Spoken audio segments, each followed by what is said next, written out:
Alors, bonjour à tous. Je suis Johanna Casajous, donc référente territoriale des Hautes-Pyrénées pour l'IREPS Occitanie. Alors, je vais un petit peu animer la matinale d'aujourd'hui, donc, qui est autour des inégalités environnementales de santé, inégalités sociales de santé et éducation à la santé environnement. Pour l'équipe IREPS, j'ai avec moi en soutien technique donc Laure Hatcher-Segui, qui est la coordinatrice du DRAPS, et Angèle Nicole, qui est notre chargée de communication. Ensuite, nous avons donc comme première intervenante Virginie Chasles, pardon, qui est professeure de géographie à l'Université Jean Monnet de Saint-Étienne et également membre de l'UMR Environnement, Ville, Société.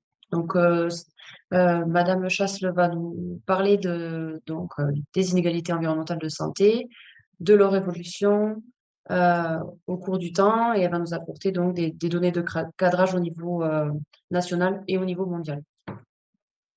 Dans une deuxième partie, donc une première partie qui va durer à peu près une petite demi-heure. Ensuite, nous avons deux autres intervenantes.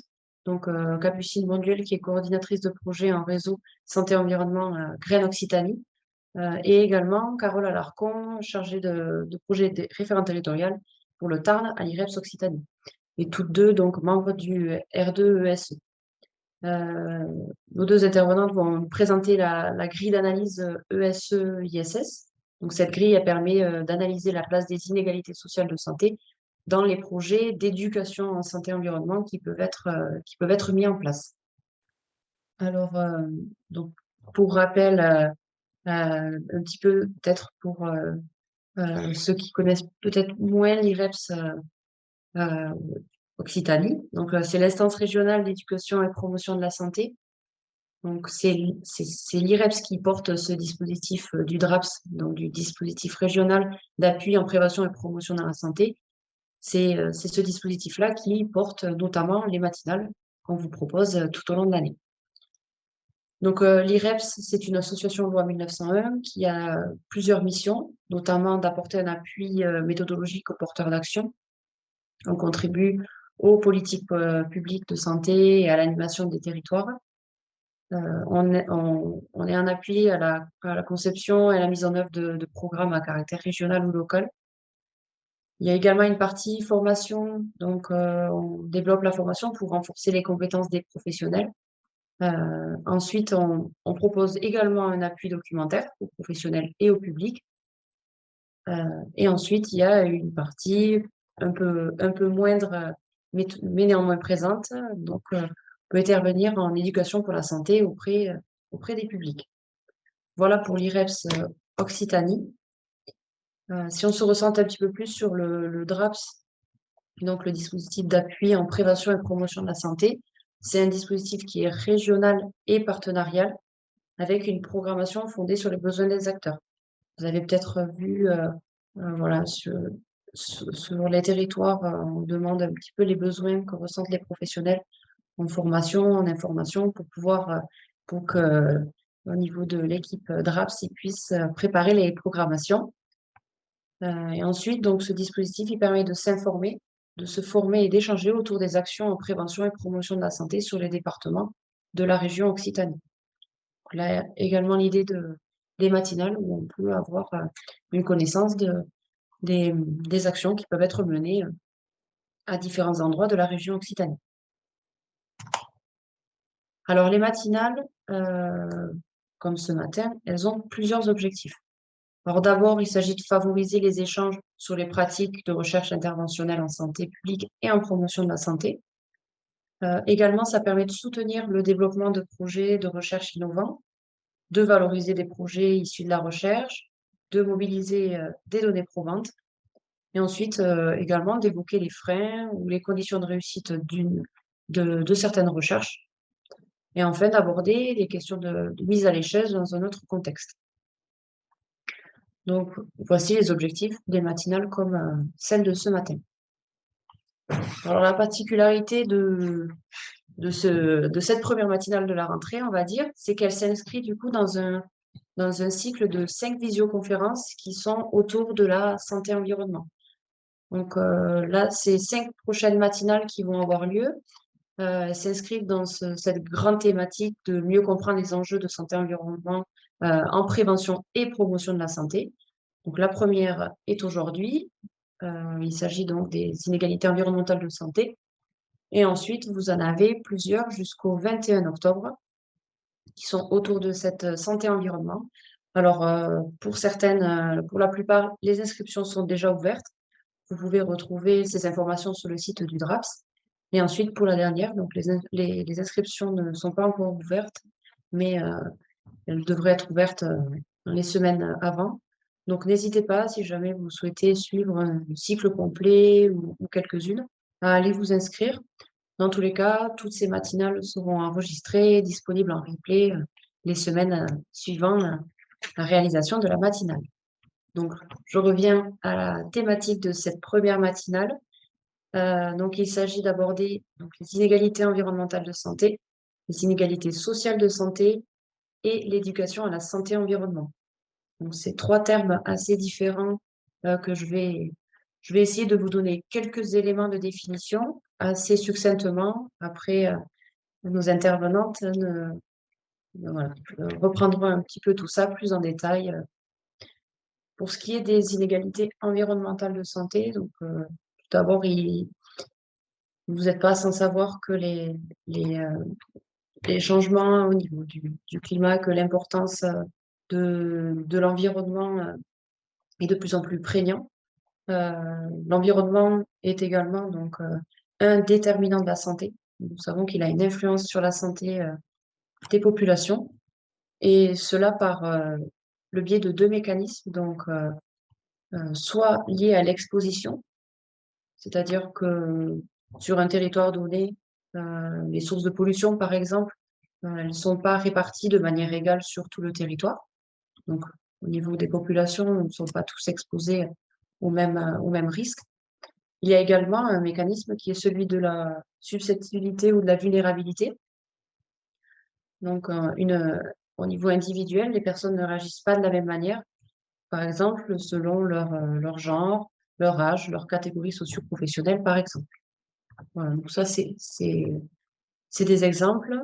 Et en fonction de toutes ces variabilités, voilà, il existe donc des inégalités environnementales de santé.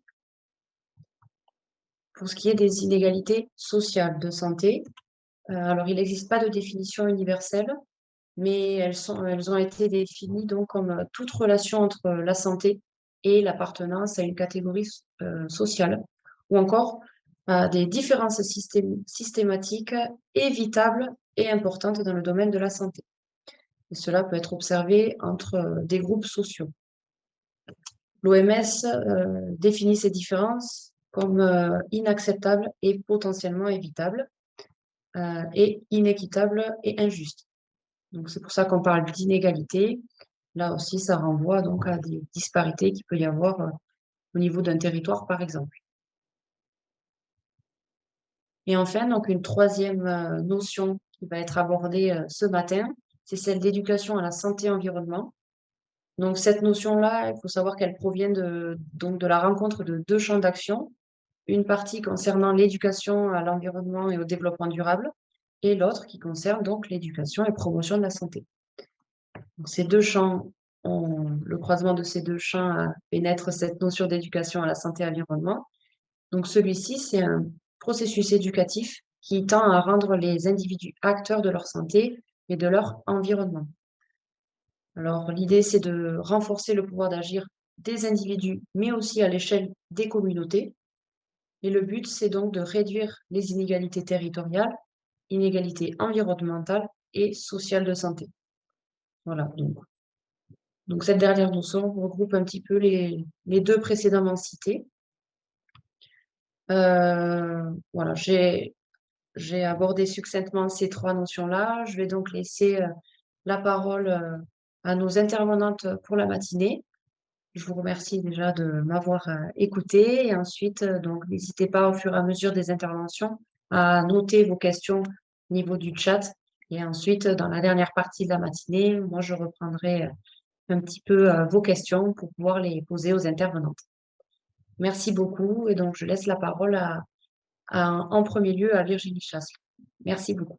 Bonjour à toutes et tous, je suis ravie de passer la matinée avec vous et j'en profite pour remercier d'ores et déjà les organisatrices de cette matinale qui nous donne l'opportunité de parler d'un sujet qui en France reste peu évoqué. Alors on en parle de plus en plus, mais ça reste peu évoqué, en tout cas insuffisamment évoqué au regard des enjeux qu'il soulève. Donc voilà, donc je tenais à saluer cette belle initiative prise ce matin.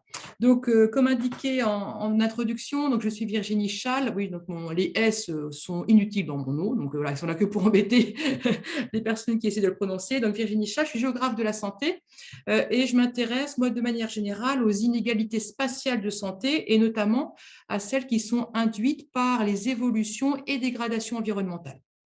D'où ma présence ce matin. Donc, je vais vous parler donc, des inégalités environnementales de santé, mais de façon assez générale, voilà, et donc en posant quelques éléments de définition et puis quelques éléments généraux pour bien identifier ce à quoi elle renvoie. Et donc, ce à quoi elle renvoie, puisqu'on sait que les inégalités environnementales de santé sont anciennes, mais par contre, elles ne sont documentées que de façon récente. Donc, je vais expliciter ça au fur et à mesure. Et donc, dans cette présentation aujourd'hui, je vais d'abord revenir sur la mise en visibilité des inégalités environnementales de santé en montrant notamment toute leur complexité pour bien identifier justement les enjeux qu'elles soulèvent et les actions qu'elles pourraient permettre d'induire.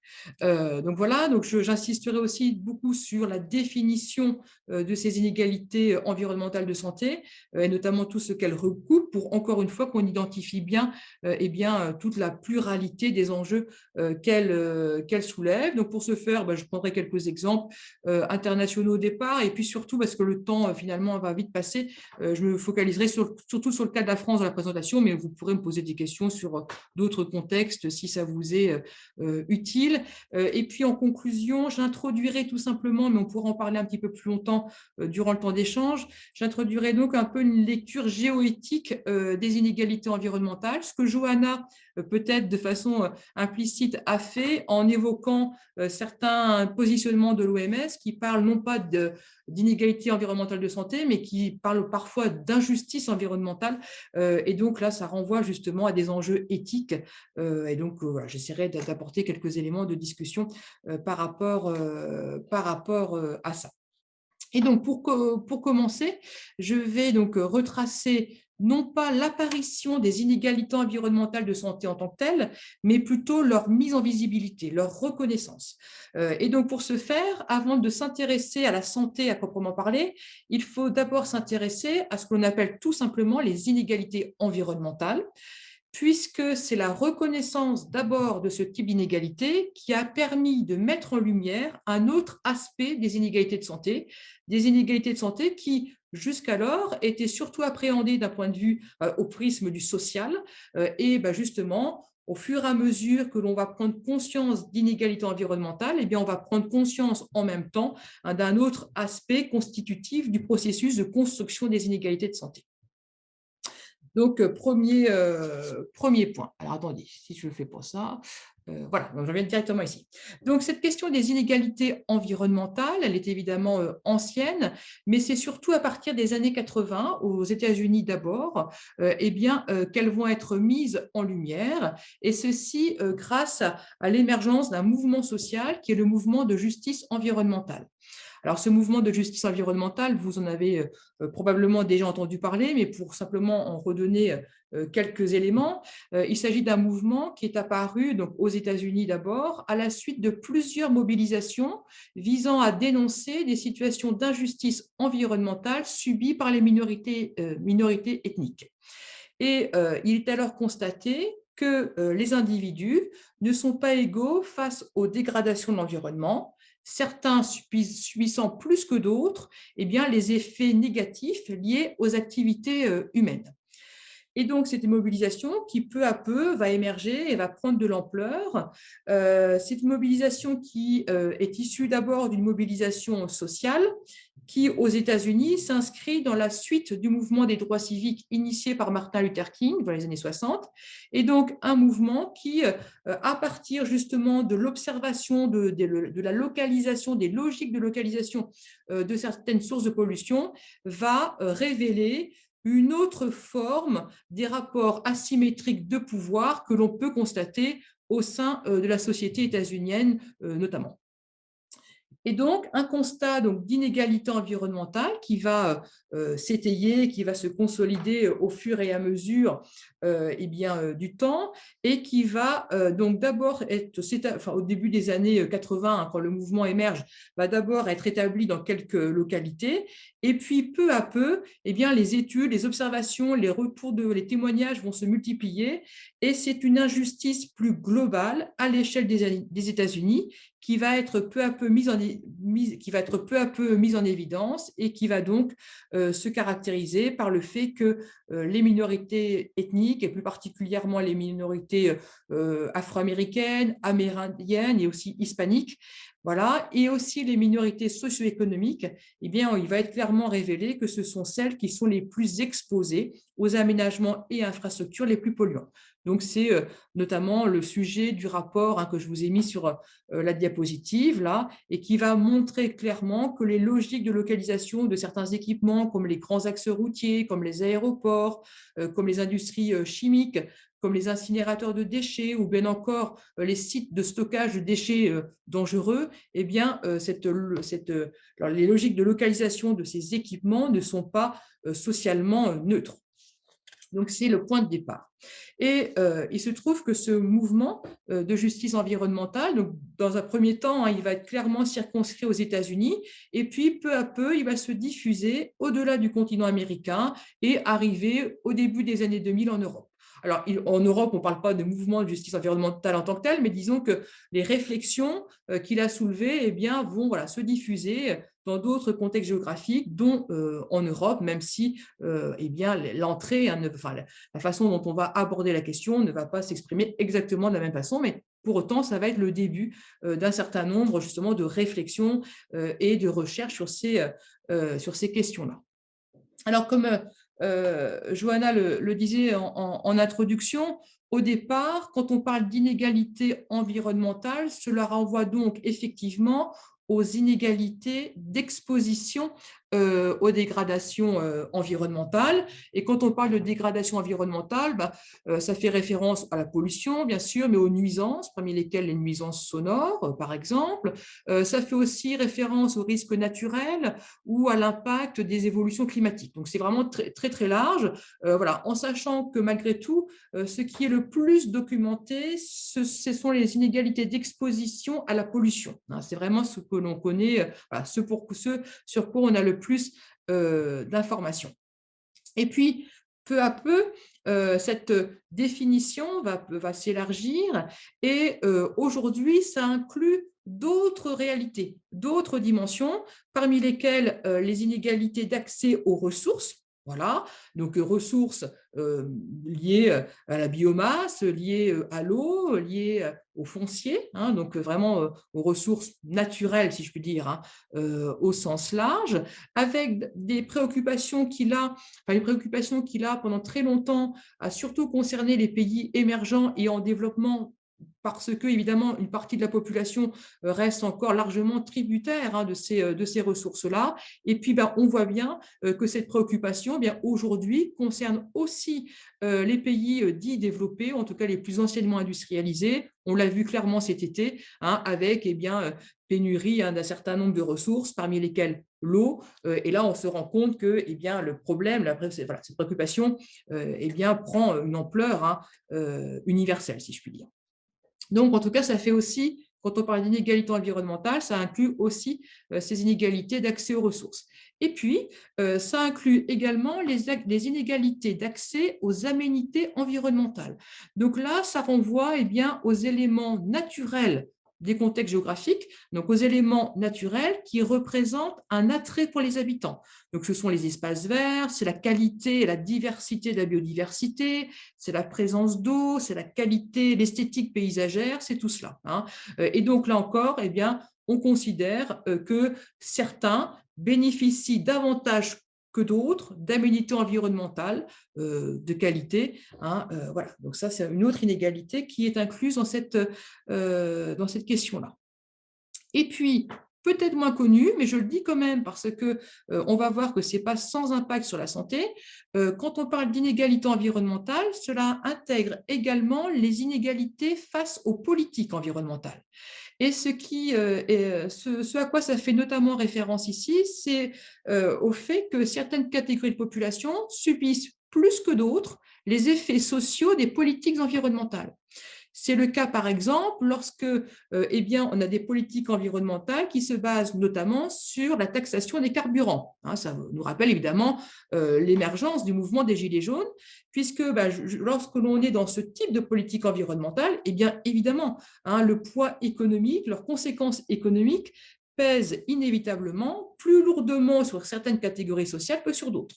Voilà, et notamment, évidemment, les plus défavorisées par rapport à cela, ce sont les catégories sociales les plus modestes et aussi celles qui sont géographiquement éloignées des lieux les plus dynamiques d'un point de vue économique et donc des lieux d'emploi. Hein, donc ça, c'est un autre élément. Et puis, autre dernier point, si je puis dire, un dernier point de ma diapo, certains auteurs intègrent aussi dans les inégalités environnementales la participation aux politiques publiques, qu'il s'agisse des politiques environnementales, justement, ou plus largement des politiques d'aménagement du territoire. Certes, encore une fois, certaines catégories de population, eh bien, et notamment celles qui ont un poids économique et politique modeste, eh bien, ont également un pouvoir décisionnel plus limité que le reste de la population. Donc, je m'étends un petit peu longuement sur le périmètre général de ce qu'on appelle les inégalités environnementales, puisque ça me semble absolument indispensable pour mieux identifier justement l'impact de ces inégalités environnementales sur les inégalités de santé. Et lorsqu'on reprend justement chacun de ces éléments constitutifs que je viens d'évoquer, eh bien, on se rend compte que chacun de ces types d'inégalités impacte la santé d'une façon ou d'une autre. Alors, rapidement, et j'y reviendrai plus précisément plus tard si vous le souhaitez, mais rapidement, évidemment, hein, qu'aujourd'hui, l'impact de la pollution et des nuisances sonores, par exemple, hein, sur la santé n'est plus approuvé. Donc, c'est un premier aspect. Si on s'intéresse aux inégalités d'accès aux aménités environnementales, on sait très bien que l'accès à ces aménités environnementales influence notamment l'adoption de comportements dits favorables à la santé, notamment avec des liens très clairs hein, qui ont été établis entre la présence d'espaces verts, par exemple, et l'activité physique. Voilà, des exemples aussi hein, qui montrent bien comment eh bien, la participation et la proximité vis-à-vis de certains espaces végétalisés, type les jardins partagés, par exemple, contribuent à l'adoption de comportements alimentaires plus favorables à la santé. Voilà, c'est pour donner quelques exemples. Autre exemple que je peux donner aussi, hein, c'est qui concerne cette fois les politiques environnementales. Eh bien là encore, hein, elles ont un impact sur la santé de ceux qui les subissent hein, de façon plus frontale, puisqu'on sait très bien, par exemple, que lorsqu'il y a une augmentation eh bien, du prix des carburants, hein, eh bien, cela oblige certains ménages modestes à faire des choix en termes de consommation. Hein, et parmi les conséquences qui sont déjà identifiées, c'est déjà eh bien, la partie du budget familial consacrée à l'alimentation, par exemple, hein, est moindre et souvent ça se traduit par une alimentation de moindre qualité, par exemple. Et puis, autre conséquence bien identifiée, hein, c'est le renoncement aux soins ou le retard hein, de certains soins, la déprogrammation de certains soins, hein, notamment lorsqu'il y a un reste à charge important important, parfois même pas important, mais un reste à charge de manière générale pour les personnes. Donc, voilà, donc c'est pour ça que voilà, j'ai insisté un petit peu longuement sur cette définition des inégalités environnementales de manière générale. Et là, je vous invite, pour ceux qui veulent en savoir un peu plus, à lire cet ouvrage très, très intéressant de Catherine Larère. Mais voilà, c'était un premier point qui me semblait intéressant pour justement bien identifier tous les enjeux que cela soulève quand on parle d'inégalité environnementale de santé et pour bien mettre en évidence la complexité hein, sur lesquelles justement elle se base. Voilà. Alors, pour donner quelques exemples justement sur ces inégalités environnementales qui induisent de fait des inégalités de santé, en tout cas qui contribuent aux inégalités de santé que l'on peut constater dans différents territoires et au sein de différentes catégories de population. Donc là, alors, pour vous dire que la documentation sur ce point est très abondante dans le monde anglo-saxon de manière générale. Donc aux États-Unis d'abord, Amérique du Nord de manière générale, et puis Europe du Nord notamment aussi. aussi, hein, donc là, beaucoup de documentation que vous trouverez très facilement sur ces points, sur ces espaces géographiques-là. Par contre, en France, c'est beaucoup plus rapide, hein. Il y a des études sur ce point, mais qui sont moins fréquentes, moins nombreuses.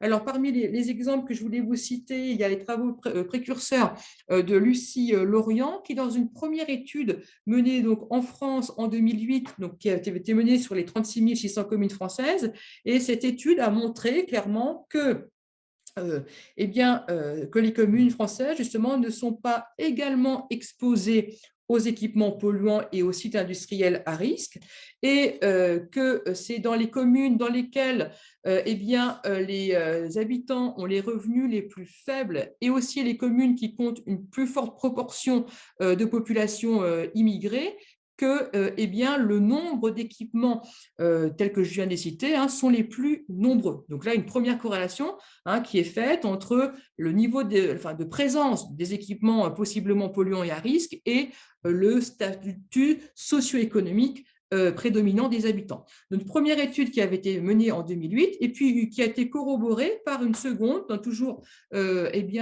réalisée par Lucie Lorient et ses collègues, et qui a été publiée en 2014, et qui s'est intéressée cette fois à la localisation des 107 incinérateurs d'ordures ménagères qui ont été installés en France depuis les années 60. Et là encore, l'analyse des données a montré que la présence des incinérateurs est positivement corrélée, encore une fois, à la présence de personnes à faible revenu et à la proportion de population immigrée. Donc ça, c'est une étude qui a été faite à l'échelle française. Voilà. Et là, je cite une autre étude, celle de Viel, qui a été faite en 2011 et qui elle, s'est focalisée uniquement sur la Franche-Comté et qui est arrivée aux mêmes conclusions. Donc ça, c'est un premier exemple. Autre exemple, il y a eu un certain nombre de travaux qui ont été menés dans le nord de la France, hein, puisque là, évidemment, on a un cumul de vulnérabilité sociale, environnementale, sanitaire, etc. Et parmi les nombreuses études qui ont été faites, on peut citer celle de Declercq, alors qui date un peu, parce que c'était en 2005, mais on voit que les études qui ont été faites plus récemment continue de révéler les mêmes conclusions, parce qu'évidemment, il y a une inertie des structures sociales, mais aussi des structures économiques et industrielles. Et donc, Declercq, dans son étude de 2005, il s'était intéressé il avait commencé par caractériser les communes du Nord-Pas-de-Calais, et pour ce faire, il avait construit il avait utilisé ce qu'on appelle l'indice de Townsend, qui est un indicateur de défaveur sociale. Donc, il avait calculé cet indicateur pour les 231 communes du Nord-Pas-de-Calais. Voilà, et il avait mis en miroir la localisation des sites industriels classés Céveso et des sites industriels qui n'étaient pas forcément Céveso, mais qui émettaient des rejets industriels. Et là encore, clairement, il a montré que ces sites polluants étaient plus nombreux dans les communes dans lesquelles l'indicateur de défaveur sociale était moins favorable, donc était plus sensible.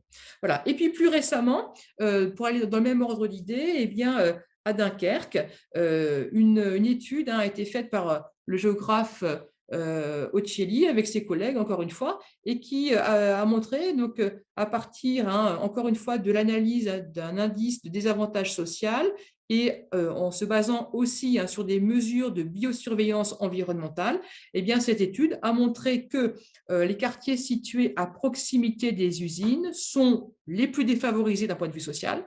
Voilà.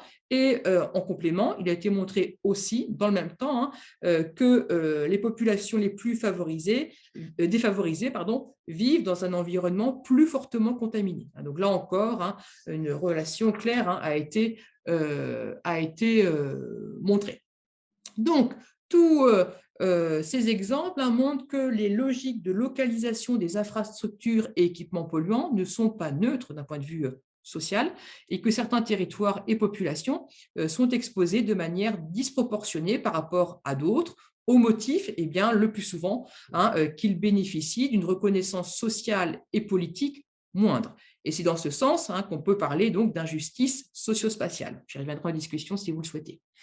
Deuxième Deuxième, excusez-moi, je reste sur cette diapo-là. Deuxième exemple que l'on pouvait citer, hein, qui concerne non plus cette fois les discriminations localisationnelles par rapport aux sites potentiellement, enfin polluants et potentiellement à risque. Autre exemple que l'on peut prendre, c'est l'accès, enfin les inégalités d'accès aux aménités environnementales. Donc là, ça constitue un autre enjeu de santé publique majeur, notamment quand on s'intéresse justement à la question de la prévention et promotion de la santé.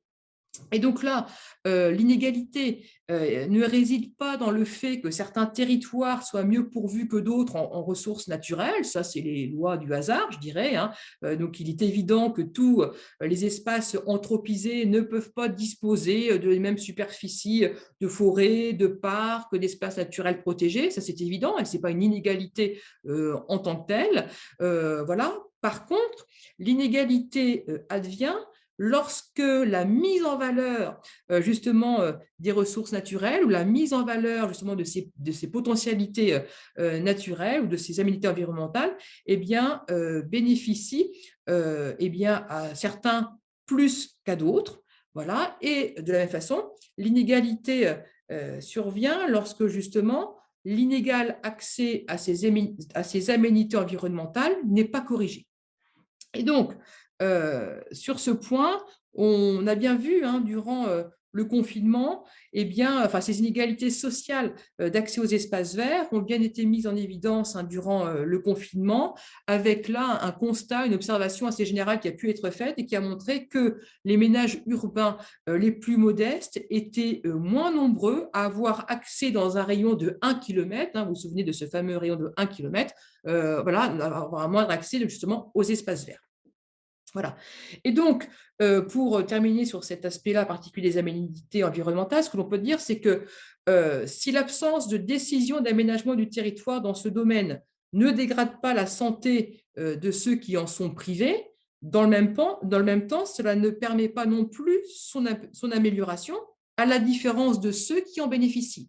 Hein. Et on sait que les bénéfices, par exemple, du fait de vivre à côté d'un espace vert sont nombreux. Hein, donc, ça participe à la réduction du stress, à la réduction des nuisances sonores, à la régulation de l'îlot de chaleur urbain, c'est quand même un enjeu majeur. Ça facilite aussi hein, l'accès à des aménagements favorables à l'activité physique. Et donc là, hein, ces inégalités d'accès aux aménités environnementales et le fait que justement certaines politiques d'aménagement du territoire ne soient pas mises en œuvre pour réduire ces inégalités, ça laisse penser qu'il y a une inégalité de traitement, pardon, une inégalité de traitement des enjeux de santé publique hein, au regard justement des réponses territoriales apportées ou au contraire qui ne le sont pas, ce qui soulève encore une fois des enjeux, notamment des enjeux éthiques en termes de reconnaissance sociale, puisque ça laisse penser hein, bien que la santé de certains vaut plus que la santé d'autres catégories de population. Et donc, quand on parle d'inégalité environnementale, on voit bien que cela renvoie à une diversité de situations et à une diversité de déterminants de la santé et de déterminants hein, justement constitutifs des inégalités de santé. Et donc, de tout cela, ce qu'il importe surtout de noter, c'est que quel que soit le type d'inégalité environnementale que l'on prenne en compte, toutes révèlent, eh bien, toutes révèlent que certaines configurations territoriales sont moins favorables à la santé que d'autres et que, par conséquent, certaines catégories de population sont plus exposées que d'autres à des facteurs de dégradation de la santé. Ces mêmes catégories de population qui, le plus souvent, sont en outre plus sensibles aux dégradations environnementales, du fait notamment de facteurs biologiques, de facteurs génétiques, donc l'âge, le profil sanitaire, se lie aussi à différents événements biologiques et physiologiques qui peuvent advenir au cours de la vie. Voilà, mais cette sensibilité, cette plus forte sensibilité de certains aux dégradations de l'environnement, c'est lié aussi, et même surtout, j'ai envie de dire, eh bien, à un état de santé qui est souvent plus dégradé, du fait de vulnérabilités socio-économiques multiples qui s'expriment tout au long de la vie et parfois même avant la naissance. Donc une vulnérabilité, une sensibilité accrue vis-à-vis des dégradations environnementales pour les catégories sociales les plus modestes, du fait, par exemple, là je ne vous apprends rien, mais d'expositions professionnelles plus importantes, par exemple, du fait d'un moindre recours aux soins tout au long de la vie, du fait d'une alimentation de moindre qualité, enfin, etc., etc. Je ne suis pas du tout exhaustive dans mon propos. Donc, et là, en l'occurrence, hein, si on prend l'exemple de la pollution, certains travaux montrent clairement qu'à exposition à la pollution équivalente entre catégories sociales favorisées et défavorisées, l'impact sur la santé, quant à lui, n'est pas le même. Donc, on peut être exposé de la même façon, mais les conséquences sur la santé ne sont pas les mêmes, ce qui corrobore bien justement la nécessité de ne pas s'intéresser uniquement à l'exposition, mais aussi à la sensibilité. Et donc là, je peux donner quelques exemples rapides, parce que mon temps de parole est bientôt fini, mais avec parmi les exemples les plus connus et les plus documentés, il y a les travaux qui ont été menés dans le cadre d'un projet qui s'appelle Equitarea, donc mené notamment par Séverine Deguin, donc de l'École des hautes études en santé publique de Rennes. Et ce projet qui a pour objectif d'explorer la contribution de certaines pollutions et nuisances environnementales aux inégalités sociales de santé en France, eh bien, ce projet a bien montré notamment qu'à niveau d'exposition égal, le risque de décéder d'une cause liée à l'exposition au dioxyde d'azote, par exemple, eh bien, ce risque de décéder d'une cause liée à l'exposition au dioxyde d'azote augmentait au fur et à mesure que le niveau de revenu est faible. Premier exemple. Deuxième exemple, donc là c'est un exemple qui concerne notamment Paris.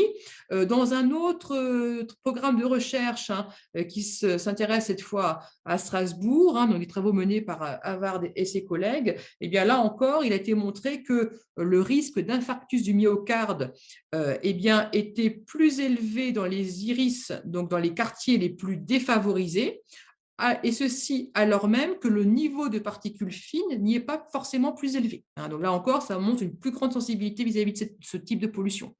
Plus récemment, dernier exemple, à Grenoble, il a été montré que le risque de développer un cancer du poumon lié à l'exposition aux particules fines, eh bien que ce risque était plus élevé dans les quartiers défavorisés par rapport au reste de la ville. Donc voilà. Donc, quelques exemples qui restent peu nombreux en France, alors pour différentes raisons, notamment l'accès aux données qui n'est pas évident, et puis surtout des défis méthodologiques qui sont nombreux à relever, puisque là on imagine bien tous les facteurs confondants qui doivent être pris en compte et qui justement compliquent un petit peu ce type de recherche, mais bon, pour autant, quelques exemples quand même et qui on espère vont continuer à se développer. Et donc, pour conclure, parce que là, c'est le temps que je conclue, je pense, ce que je voulais dire, c'est que donc s'intéresser aux inégalités environnementales de santé est évidemment majeur, et on comprend donc bien que pour lutter contre les inégalités de santé de manière générale, il n'est pas suffisant de se focaliser uniquement sur, par exemple, la refondation de l'hôpital public ou sur la lutte contre les déserts médicaux. Bien évidemment, ces deux aspects, et j'insiste bien là-dessus, ces deux aspects sont indispensables, mais insuffisants en même temps, puisque la lutte contre les inégalités sociales devrait constituer un levier d'action tout aussi prioritaire. Et puis on voit bien, la lutte contre les inégalités environnementales de manière générale devrait aussi constituer une priorité, tant les impacts sur la santé sont multiples et déjà avérés. Et cet aspect me semble d'autant plus important à souligner qu'on se rend bien compte que dans les programmations politiques, la question des inégalités environnementales reste peu présente, ce qui évidemment doit nous interpeller pour les générations actuelles, mais pour les générations à venir, puisque justement un certain nombre de travaux de recherche en épidémiologie sociale, en épigénétique notamment, montrent bien qu'il y a une incorporation biologique des expositions environnementales qui se transmettent d'une génération à une autre, notamment par l'épigénome, et qui fait que justement ce que l'on subit aujourd'hui vulnérabilise, enfin peut d'ores et déjà vulnérabiliser la santé de ceux à venir. Et donc là, ça soulève aussi des enjeux intergénérationnels qu'on ne peut pas occulter. Voilà ce que je voulais vous dire dans le cadre de cette présentation. Merci beaucoup Virginie pour cette présentation. Alors on va enchaîner sur la deuxième partie de cette matinée, donc avec deux intervenantes, Carole Alarcon de l'IREPS Occitanie et Caroline Bonduel de Graines Occitanie. N'hésitez pas surtout à poser vos questions au fur et à mesure sur la partie chat. On y reviendra après cette seconde présentation. Bonjour à tous et à toutes. Moi, je suis Capucine Bonduel du Graines Occitanie. Je suis coordinatrice de projet en réseau. Et du coup, on va vous présenter quelques petites choses ce matin avec Carole, à qui je vais laisser la parole pour ce début de présentation. Oui, bonjour à tous. Carole Alarcon, je suis référente régionale en éducation à la santé et environnement au sein de l'IREPS Occitanie. Et on va vous partager, on va faire une présentation à deux voix avec Capucine pour vous présenter une grille que l'on a travaillée dans le cadre d'un colloque sur les inégalités sociales en santé et l'éducation à la santé et environnement. Quelques rappels de contexte. Ce travail a été mis en place dans le cadre d'un réseau régional éduqué en santé et environnement. Ce réseau est coordonné par le Graines Occitanie et l'IREPS Occitanie. Il est piloté et soutenu par la DREAL, la DRAF et l'ARS Occitanie. Je laisse défiler, voilà, avec comme public cible tous les acteurs relais, toutes les personnes qui vont travailler en éducation à la santé et à l'environnement et qui vont être en capacité d'informer, de sensibiliser, d'éduquer des publics dans ces champs-là. Avec comme enjeu une montée en compétences, une compréhension des enjeux éducatifs, des rencontres, des partages et le développement de projets en éducation pour la santé. On vous a proposé quelques types d'actions que l'on met en place dans ce cadre-là, de ce réseau. C'est des journées de rencontres régionales, la mise en place de ressources pédagogiques, de formation, d'accompagnement des acteurs et la création et l'animation de groupes de travail sur des concepts. Là, on en a un sur la démarche citoyenne et participative en travaux. Voilà. Donc, quelques éléments de définition sur l'éducation à la santé et l'environnement. Bon, ma collègue Johanna vous en a présenté. On a eu quelques éclairages aussi de la recherche dans la première présentation. Donc, c'est la rencontre entre deux champs, l'éducation à l'environnement et au développement durable et à l'éducation et à la promotion pour la santé, dans l'idée de rendre les citoyens autonomes et acteurs de leur santé, en développant ce qu'on a un petit peu parlé des deux aspects, le lien à l'exposition et tout ce qui est facteur de vulnérabilité. Le dépasser, parce qu'on peut avoir un environnement favorable, mais pas être en capacité de s'en saisir. Donc, c'est vraiment travailler sur les ressources et le développement du pouvoir d'agir. Donc, ça regroupe plusieurs dimensions. L'éducation, la santé publique, la justice sociale, la protection de l'environnement, et ainsi que plusieurs thématiques. On va parler de l'eau, de la qualité de l'air, de l'agriculture, de l'aménagement du territoire, des déchets, de l'habitat, etc. Alors, les liens entre inégalité sociale en santé et éducation en santé et environnement, l'idée, c'est que les projets contribuent à leur réduction et de mettre en place des indicateurs, de formaliser pour que les actions soient vraiment parlées sous ce versant-là. C'est ce qui s'est passé quand on a mis en place en 2020 le travail qui nous a permis de créer cette grille que Capucine va vous présenter dans les suites.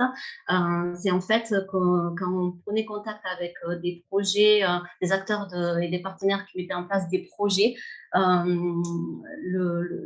leur thématique n'était pas vraiment parlée en termes de réduction des risques, c'était pas visible. Donc, du coup, on a mis en place ce travail avec Capucine de recherche et finalement d'élaboration d'une grille pour qu'ils puissent parler leur projet à travers cette grille. Et on s'est rendu compte que finalement, c'est des choses sur le terrain qu'ils faisaient, bien sûr, mais qui n'étaient pas rendues visibles. Donc, l'idée de cet outil. Oui, et juste pour compléter, du coup, enfin pour compléter et pour aller sur la suite de la compréhension de ces enjeux, on s'est dit, nous, entre ISS et ESO, qu'il y avait vraiment des liens et que du coup, pour mieux comprendre les ISS et leurs concepts et pour permettre aux acteurs éducatifs du réseau Éduquer en santé environnement, il fallait peut-être mieux formaliser les actions et leur permettre de mieux comprendre ce sujet. Et donc, on a décidé de mettre en place une journée de rencontre sur cette thématique pour que les concepts et les enjeux et les méthodes soient mieux compris et qu'ils puissent prendre en compte les ISS dans leurs projets. Donc, en 2020, on a organisé des rencontres régionales sur ces deux thématiques. Alors, c'était en plein Covid, donc du coup, habituellement, c'est une journée de rencontre en présentiel qui réunit entre 60 et 80 acteurs selon la thématique et puis le lieu de la rencontre. Donc là, on a organisé 5 webinaires qui permettaient d'étudier les liens entre les ISS et les projets mis en place en ESE auprès de divers publics. Et donc, il y a eu 2 séquences apport de connaissances et pistes de réflexion qui permettaient de définir et de mieux comprendre les enjeux liés aux ISS et de faire le lien aussi avec les projets de l'ESE, parce que comme vous disiez, Carole, voilà, c'est vraiment ce lien qui manquait peut-être un peu et de comprendre en fait l'intérêt des ISS et de cette prise en compte dans leurs projets. Et puis, 3 séquences découvertes de projets et analyse des liens avec les ISS qui permettaient de présenter des projets éducatifs et de s'interroger sur la place des ISS dans les projets des intervenants. Lors justement de la construction de ces 3 séquences, et Carole l'a dit, on s'est heurté au fait que voilà, c'était des projets qui contribuaient fortement à réduire les ISS, mais que les concepts n'étaient pas forcément compris et qu'ils ne se saisissaient pas forcément de ces éléments, alors que voilà, ça pouvait aussi être porteur et vecteur de réduction des ISS s'il y avait des mots qui étaient posés dessus. Du coup, ce qu'on a fait, c'est qu'on a construit avec eux les séquences et on s'est dit qu'il fallait qu'on arrive à formaliser les choses et à leur donner des clés d'analyse pour identifier des axes visant à réduire les ISS dans leur projet et que ce soit plus clair pour eux pour présenter leur projet, qu'ils soient aussi en confiance dans ce qu'ils allaient raconter sur ces webinaires. Et du coup, on a recherché des outils existants. Alors voilà, on vous en a mis 4. C'est les 4 grands qu'on a trouvés à l'époque pour un peu passer son projet au crible et comprendre les ISS au regard d'un projet éducatif. Et en regardant un peu en détail avec Carole, on s'est dit c'est peut-être un petit peu compliqué pour des personnes qui ne connaissent pas forcément le vocabulaire et qui ne sont pas vraiment au fait de ces éléments. Et du coup, on a essayé de construire une grille plus simple. Et on a travaillé fortement en relation avec APRIS et l'IFERIS. APRIS, c'est une plateforme pour apprendre à réduire les inégalités sociales de santé, qui sont un peu experts des ISS en région. Et on a construit d'ailleurs aussi les rencontres, les 5 webinaires avec eux. Et ça nous a permis de construire une grille plus simple, plus adaptée, et pour donner des clés, vraiment ces clés de compréhension à ces 3 porteurs de projets là, sur les 3 webinaires en question. C'est une grille qui a évolué par la suite et qui finalement a été envoyée à l'ensemble des participants des rencontres, puis à l'ensemble des acteurs du réseau. Et puis après, elle a aussi été diffusée lors de l'appel à projet du plan régional santé environnement 3, puisque toutes les actions qu'on met en place dans le réseau se passent dans ce cadre-là. Je vais rentrer un petit peu plus dans le détail pour que vous puissiez peut-être un peu comprendre de quoi est faite cette grille. Alors, déjà, à qui elle est destinée et quel est son rôle? Elle permet, bon, on l'a déjà dit, mais voilà, ça reformalise un peu les choses, de s'interroger et d'identifier les éléments qui visent à réduire les ISS dans des projets de ESE. Elle va s'adresser à toutes les personnes qui mènent ou souhaitent mener des projets en ESE et qui se questionnent sur la place des ISS dans ces projets éducatifs. Et donc, à quel moment on peut utiliser cette grille? Nous, on a identifié 3 phases, même si on recommande plutôt la première phase. Mais lors de la phase de l'élaboration du projet, c'est une grille qui va viser à guider les porteurs de projets pour qu'ils intègrent la question des ISS dans leur projet de SE. Et si elle est utilisée lors de cette phase, permet de réfléchir à la réduction des ISS de manière globale et transversale. Sur une phase de mise en œuvre du projet, la grille elle va plutôt permettre de s'interroger sur un éventuellement repositionnement du projet et puis aussi de définir les points à retravailler pour inscrire les projets de SE dans une démarche de réduction des ISS. Et puis, lors de la phase plutôt en aval du projet, elle va pouvoir être utilisée pour réfléchir à d'éventuelles évolutions dans la mise en œuvre du projet.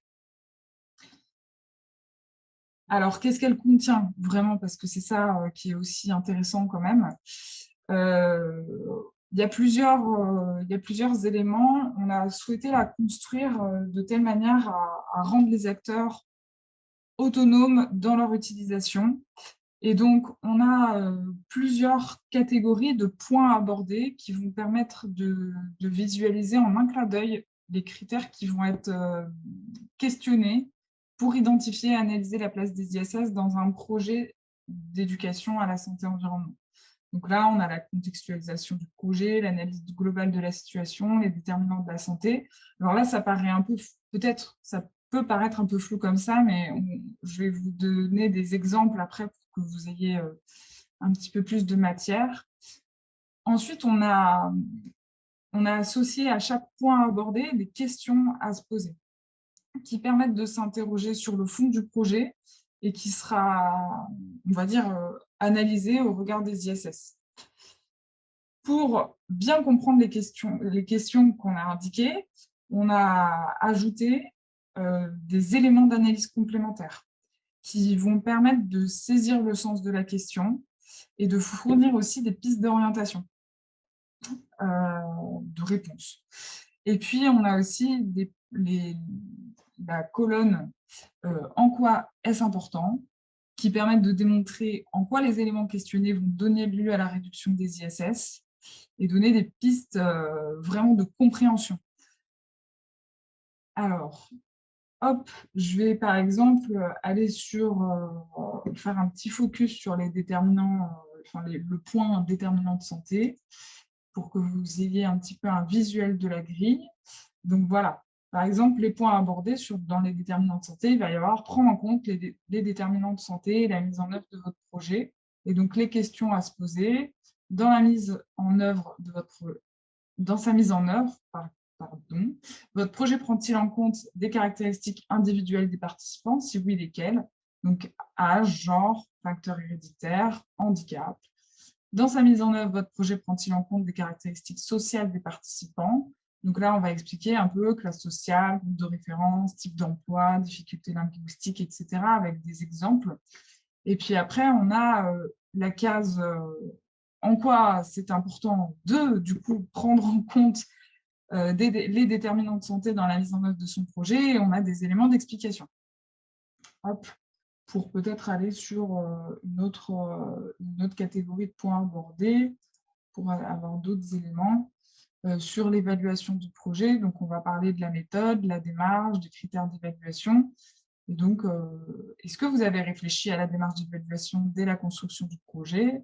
Et on explique un petit peu pourquoi, qu'est-ce que c'est que la démarche d'évaluation?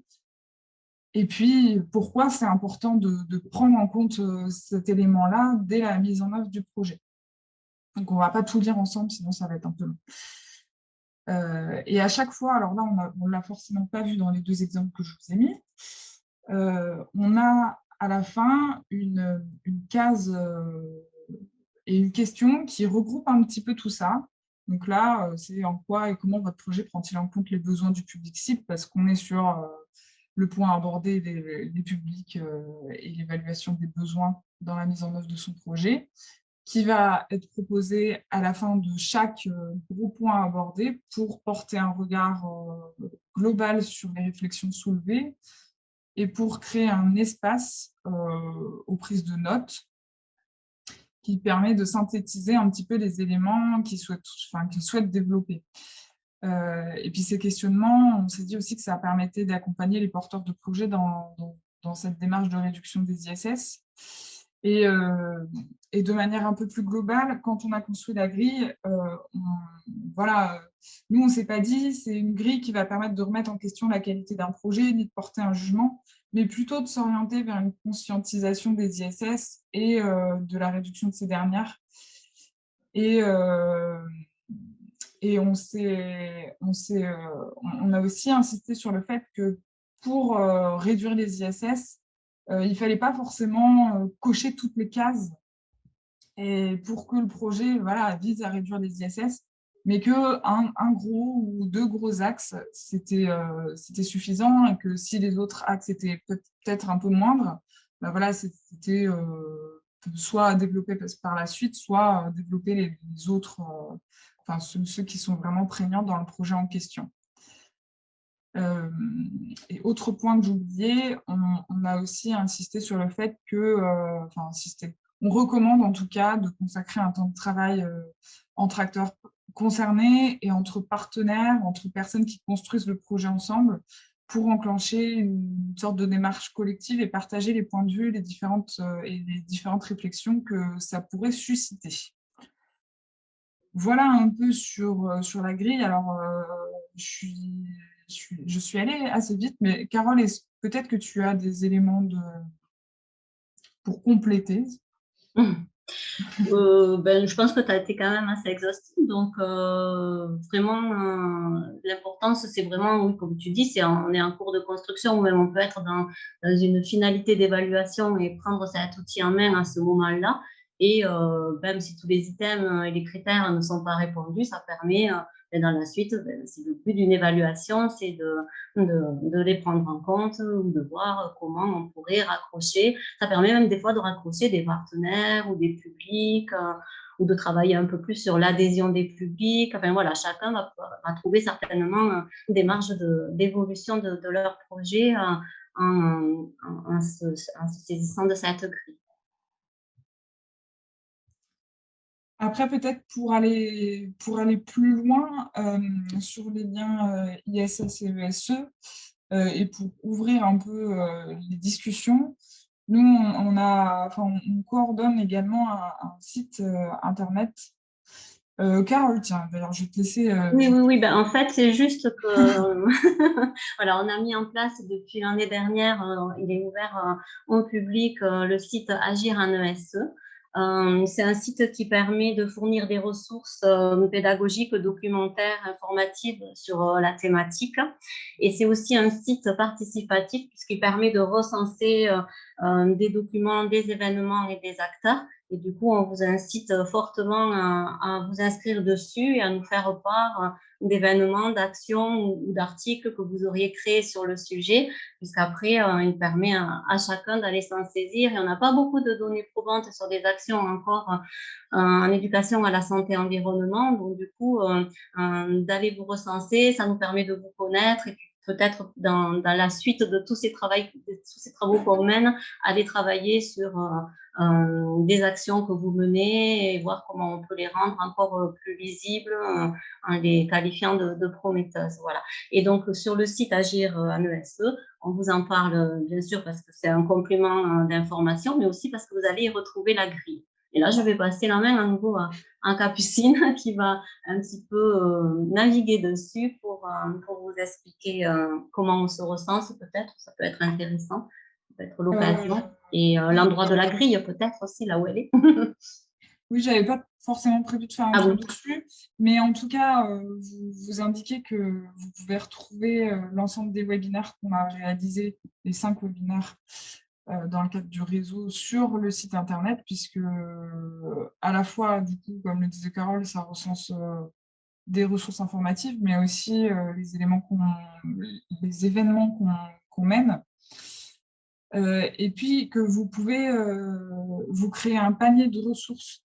Parce que, en fait, la grille, elle a été mise en place parce qu'on travaille sur de la mise en place de ressources pour les acteurs de notre réseau. Et du coup, on vous parle de ce site parce que, du coup, voilà, ça fait aussi le lien sur de la mise à disposition de ressources. Et vous pouvez, par l'utilisation de la barre de recherche, trouver plein de contenus sur des thématiques qui vous intéressent et vous créer un panier. Et donc là, bon, on ne voit pas grand-chose, mais il y a plusieurs éléments que j'avais mis dans un panier sur les ISS et le SE. Et après, vous pouvez vous télécharger tout ça en PDF et garder tout ça dans un coin pour y revenir plus tard ou vous outiller sur la mise en place, sur l'animation d'une séquence sur ce sujet-là, par exemple.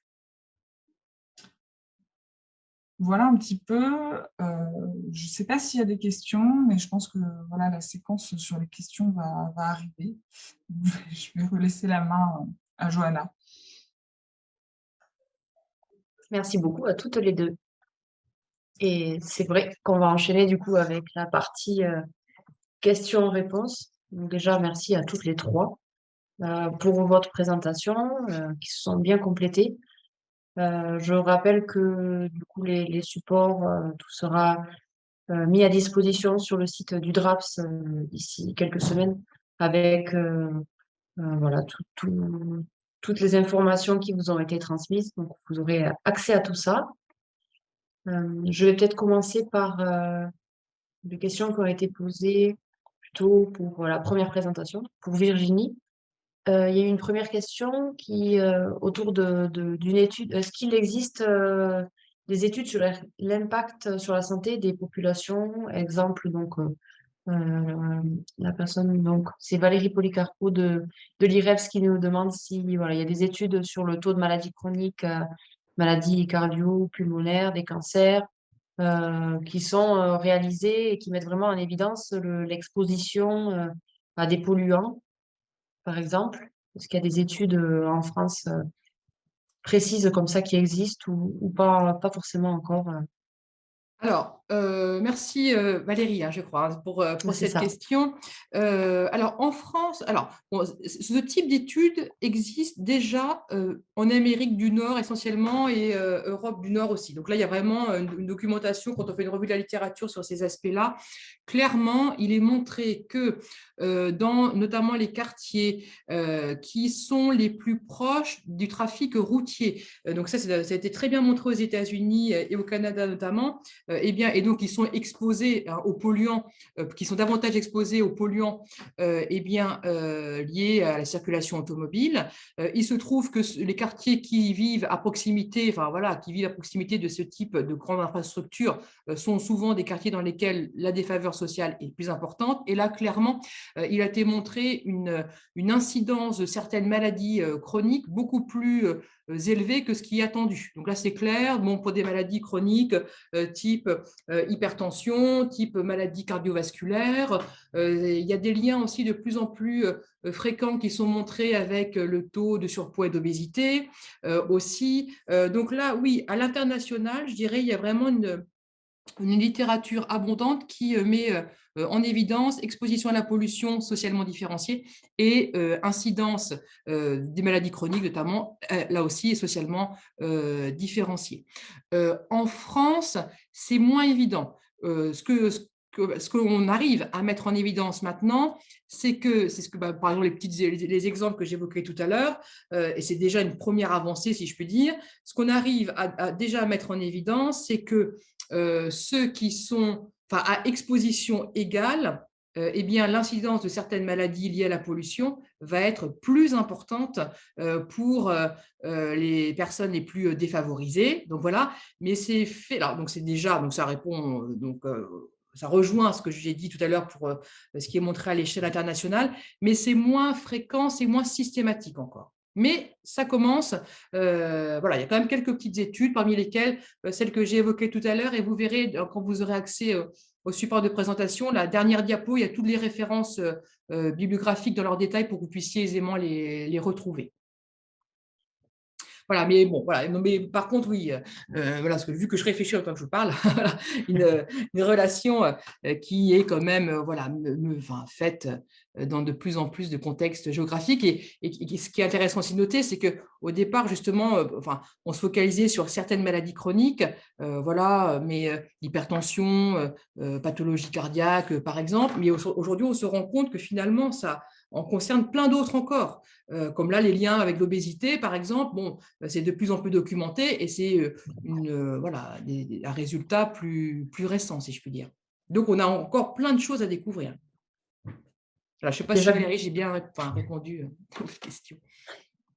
oui, déjà que vous disiez que les inégalités environnementales étaient mises en évidence depuis, enfin, récemment. Donc, ces liens de causalité, peut-être, sont encore récents et beaucoup Ouais. exploités. Et oui, les liens de causalité sont très difficiles à mettre en évidence.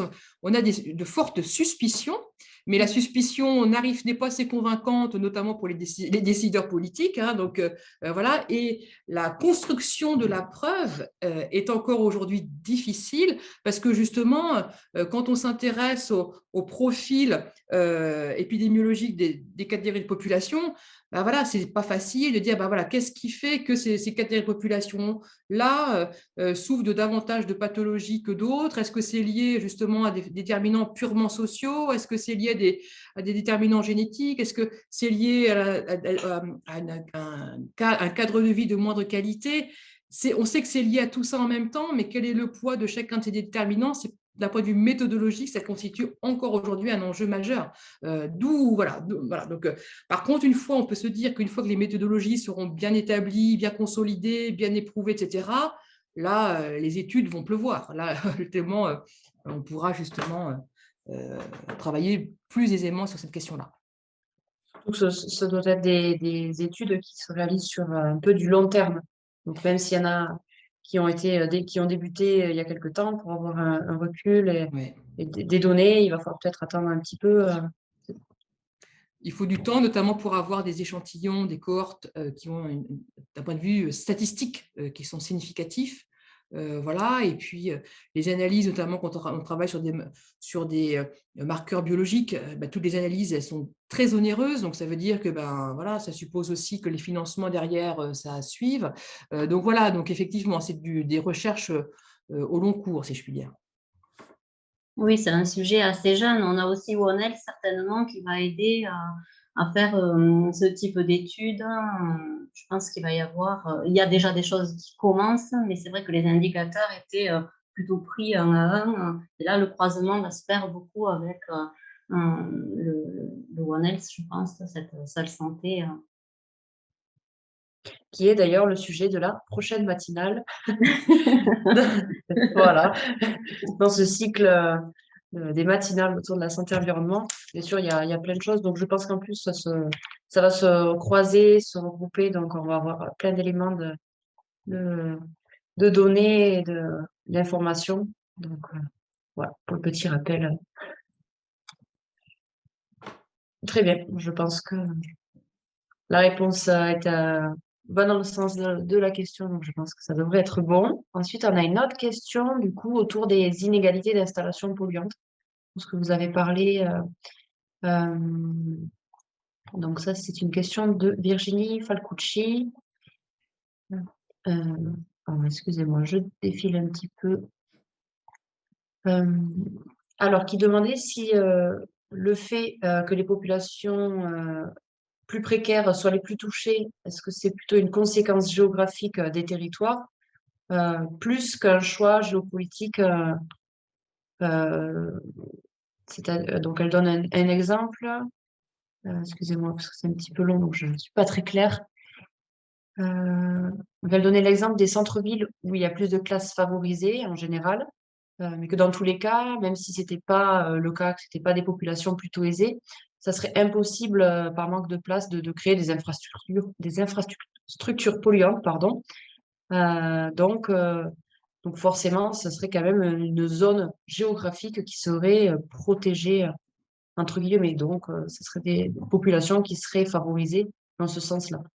Parce que voilà, la question, donc, c'est plus dans le sens euh, les choix, les possibilités géographiques aussi influent outre les seuls choix géopolitiques, en fait. Mhm. Oui, oui, merci Virginie pour cette question tout à fait, oui, qui doit être posée.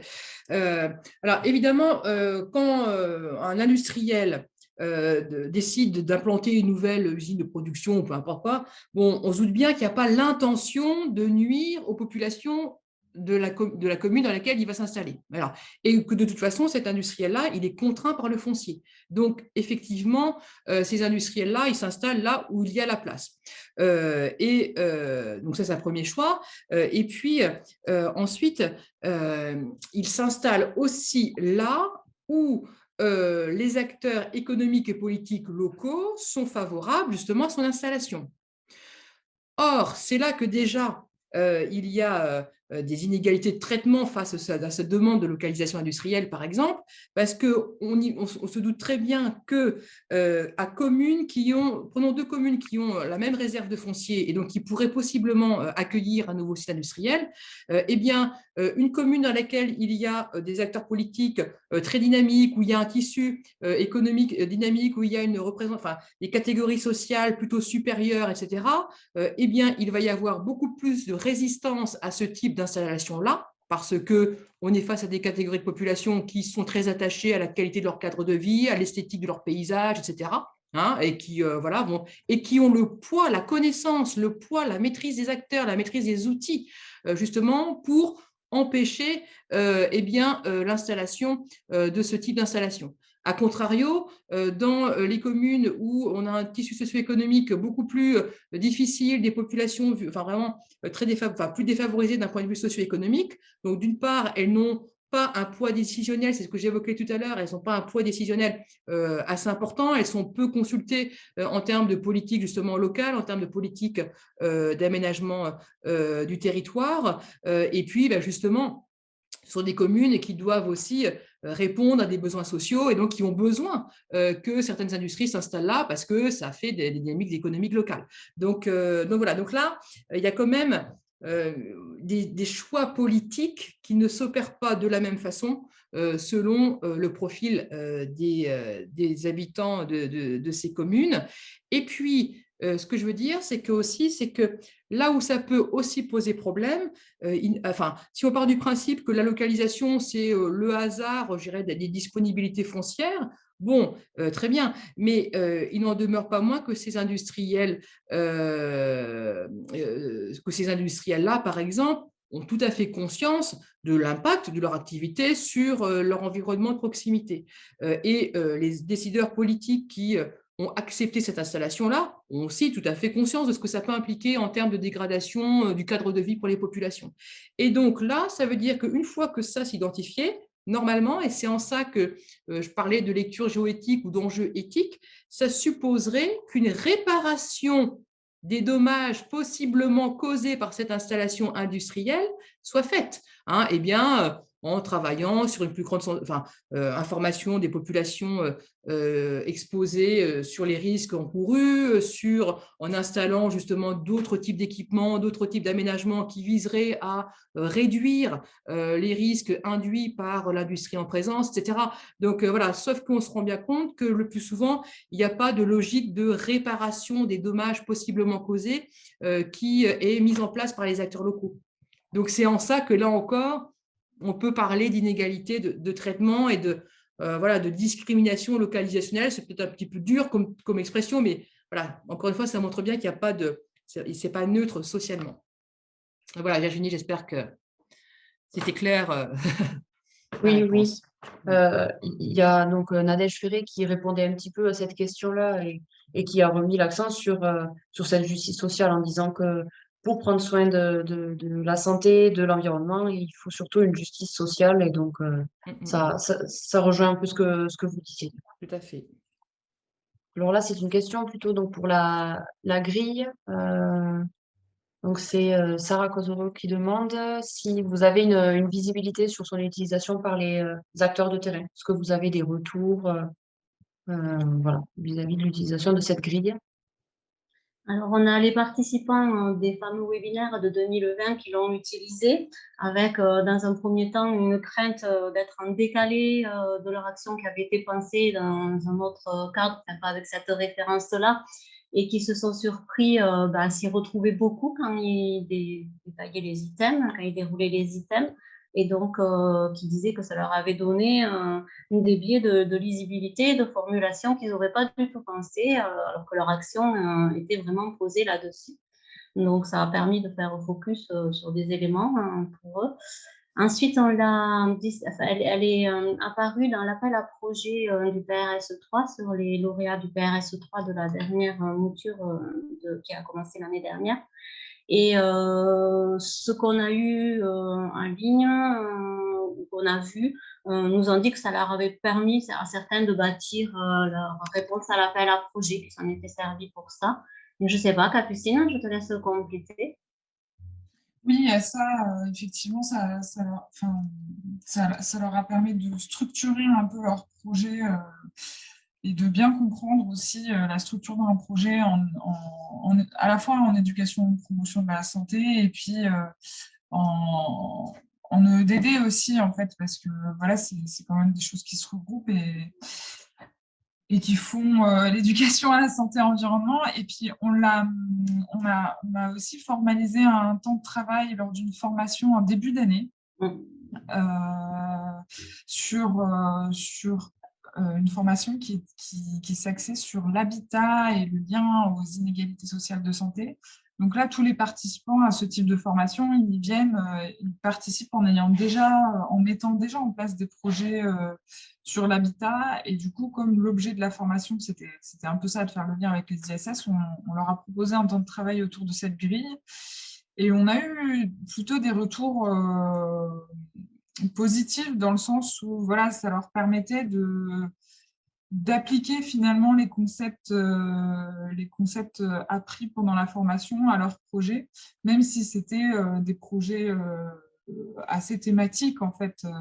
Finalement, ça s'appliquait aussi à leur projet puisqu'elle est assez globale et transversale. Et voilà, après, nous, on a toujours dit que cette grille, si on avait des retours ou des critiques constructive, on pouvait tout à fait la faire évoluer parce qu'elle n'est pas figée en fait. Et donc, s'il y a des personnes ou des porteurs de projets qui souhaitent nous faire des retours dans ce sens-là, voilà, nous, on est ouvert à la faire bouger si besoin.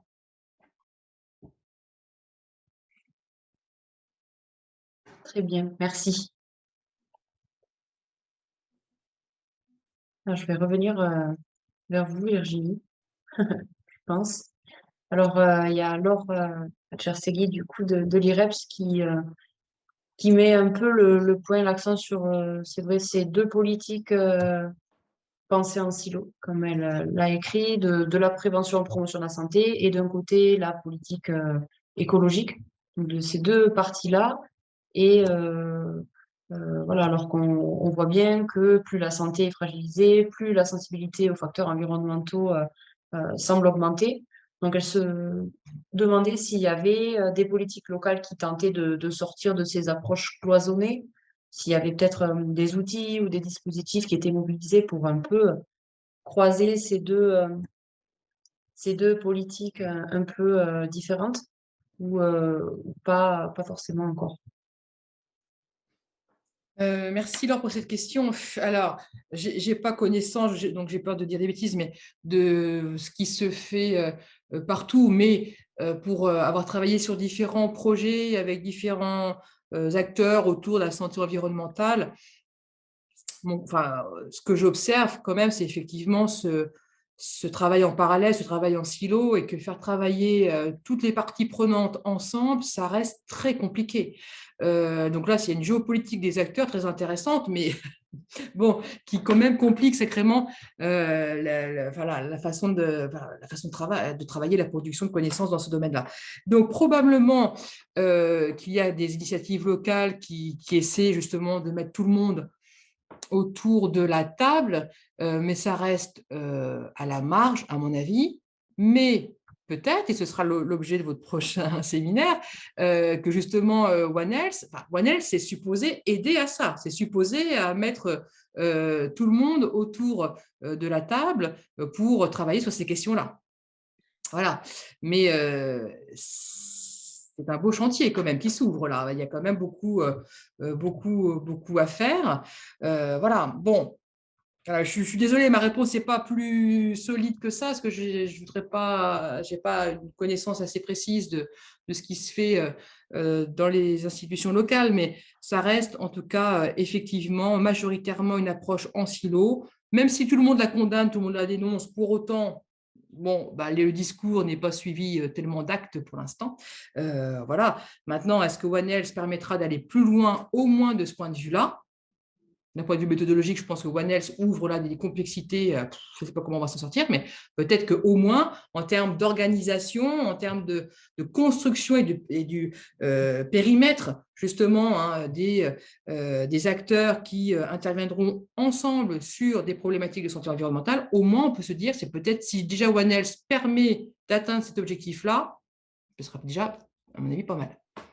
Après, au niveau local, on a des dispositifs qui commencent à bien s'ouvrir là-dessus, puisque c'est une priorité que de parler de santé et environnement dans les contrats locaux de santé. Et donc, on arrive à avoir, alors peut-être pas encore tout le monde autour de One Health, mais on arrive quand même à avoir une mobilisation et c'est une préoccupation des collectivités. Et on sent qu'ils veulent s'en saisir. En tout cas, dans le cadre de leur construction de contrat local de santé, c'est un axe assez fort et assez majeur. Et on voit en fait qu'on peut mettre de la santé-environnement, entre guillemets, un petit peu dans tous leurs grands axes, hein, puisqu'on parlait des déserts médicaux. Donc, il y a toujours un axe attractivité médicale. Et donc, comme vous l'avez dit tout à l'heure, Virginie, ce n'est pas juste en travaillant là-dessus qu'on va pouvoir impacter sur l'environnement. Et donc, il y a des petites initiatives là qui sont en train de se mettre en place et mes collègues référents territoriaux pourraient étayer dessus certainement, mais on est tous en tout cas en œuvre pour que ce soit parlé dans les contrats locaux de santé et il y a une très bonne répercussion qui se fait. Les professionnels, on doit expliquer un petit peu tous ces liens, hein, parce que c'est pas simple et c'est pas comme ça d'un premier abord bien compréhensible, mais après voilà, on a les partenaires qui vont dessus et on aura certainement de beaux exemples dans ces dispositifs. Il y a Margot Fett, du coup, de l'IREPS Occitanie, qui rajoute quelque chose par rapport au CLS, du coup, qui ont un axe thématique qui est santé-environnement, et donc qui leur permet au niveau local de faire interagir et concorder les acteurs du niveau prévention, promotion de la santé, et de notre côté, les politiques de l'urbanisme et de l'environnement, avec, par exemple, l'intégration des questions de santé dans les plans locaux de l'urbanisme, dans les PLU.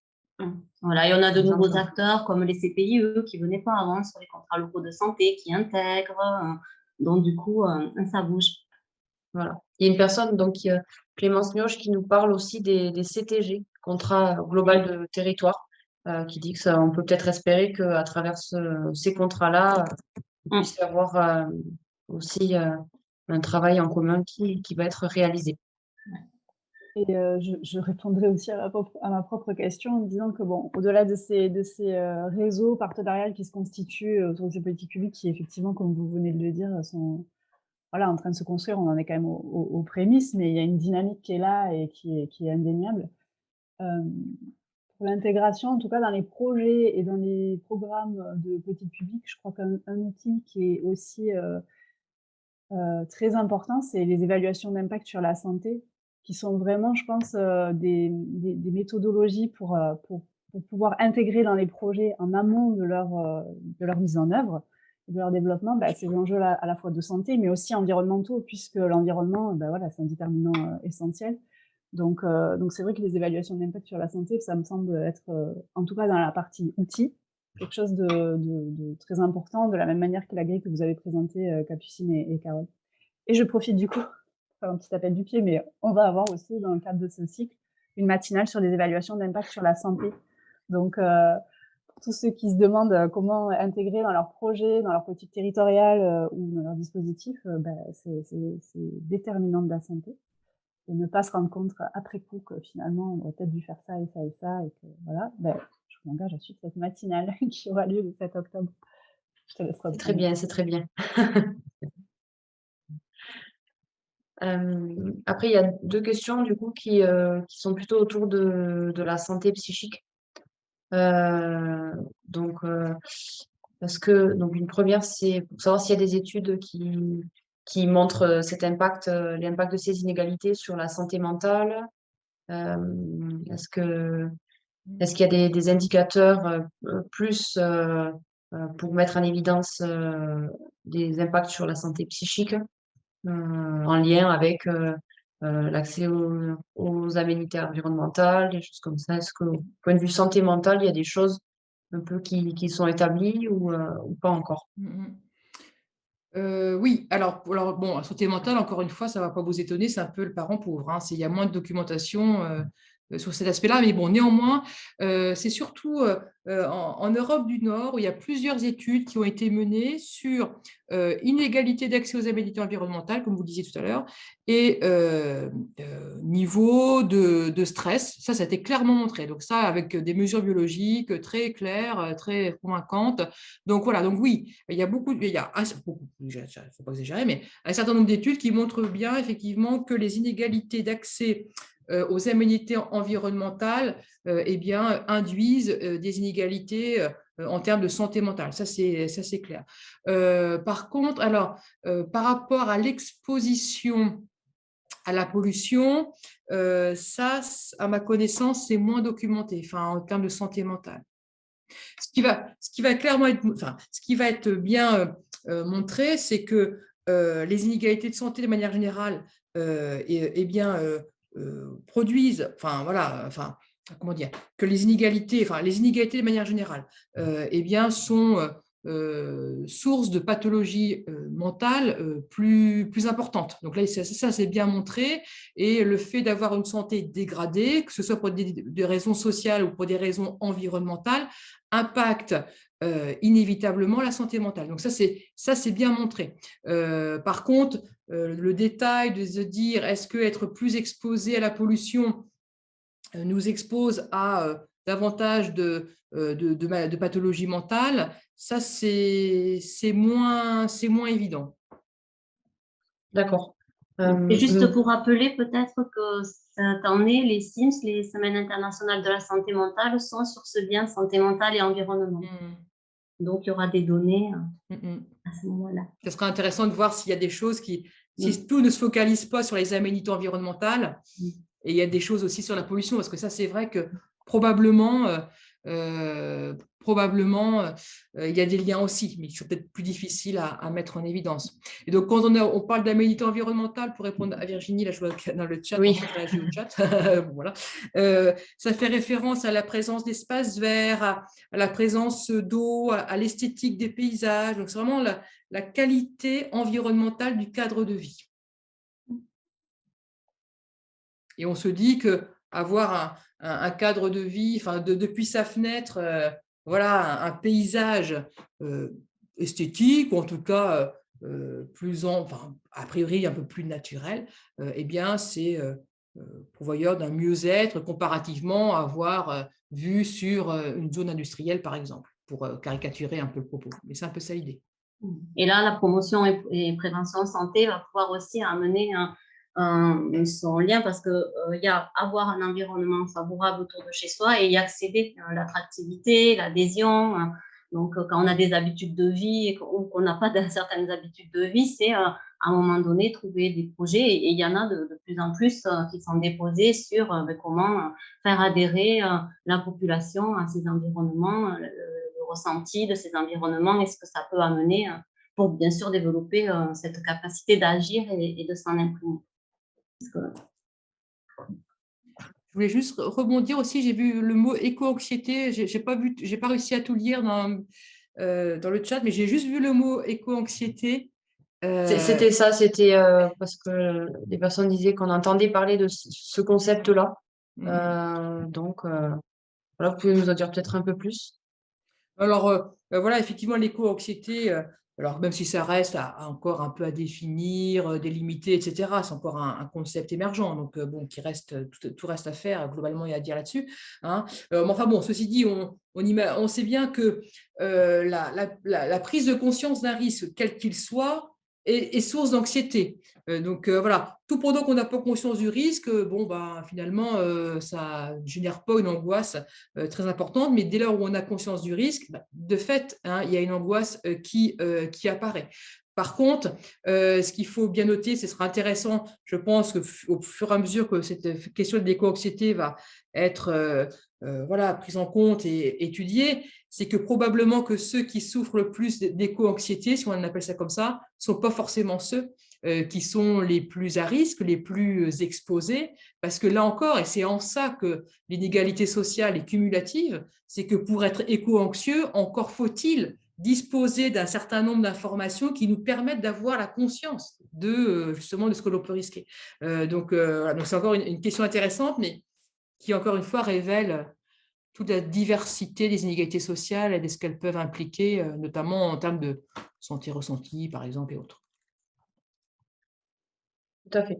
Il y a donc Margot Fett qui nous donne une ressource là dans le chat d'un webinaire qui a été réalisé par l'IREPS Auvergne-Rhône-Alpes sur l'éco-anxiété. Donc, si jamais voilà, vous pourrez avoir un peu plus d'informations. Alors, je remonte un peu plus parce que donc, il y a eu plusieurs questions un peu dans la même idée, donc c'est pour ça que j'ai essayé de les relier un petit peu. Donc, il y a Mylène Reyes de l'ARS qui nous demande s'il n'y a pas quelques indicateurs d'inégalité de santé environnementale systématiques qui existent sur le territoire français ou pas vraiment. C'est pour qui cette question? Je pose la question en espérant que ce ne soit pas pour moi. Je pense que si. Après, vous avez un peu déjà répondu dans les questions qui parlaient un peu des études qui avaient pu être faites, vu que c'est encore un peu récent. Il y a pas, de toute façon, il n'y a pas d'indicateur en routine. Non, c'est ça. Non. Donc, j'imagine que la question va dans ce sens-là. Déjà, ce qu'on arrive, enfin déjà, parce qu'avant d'avoir des indicateurs de santé environnementale, il faut avoir des indicateurs environnementaux tout court, quoi. Et déjà là, c'est pas si évident que ça. Alors, on a des mesures de qualité de l'air, on a de plus en plus d'indicateurs qui permettent d'évaluer la qualité environnementale, mais c'est pas non plus si évident que ça, parce que l'accès aux données est difficile, enfin bon bref, et puis ou n'existe pas. Donc voilà, voilà, d'où peut-être aussi, à mon avis, il faudrait d'abord qu'on ait ces indicateurs-là, environnementaux, en routine, pour pouvoir ensuite avoir des indicateurs de santé environnementale eux-mêmes en routine. Oui. Ce n'est pas encore acquis. Je vois qu'il y a eu plusieurs échanges autour des liens perturbateurs endocriniens, maladies neurodégénératives qui sont identifiés. Il a été discuté du microbiote intestinal qui influence la santé mentale. Donc, oui, une question assez pratico-pratique qui demandait s'il y avait des études qui montrent ce lien entre la défavorisation sociale et le microbiote intestinal. Donc ça, c'est très spécifique. Je ne saurais dire. On peut imaginer. Je vois dans le chat qu'il y a quelqu'un qui parle de volonté politique. Effectivement, tout ce qu'on évoque là,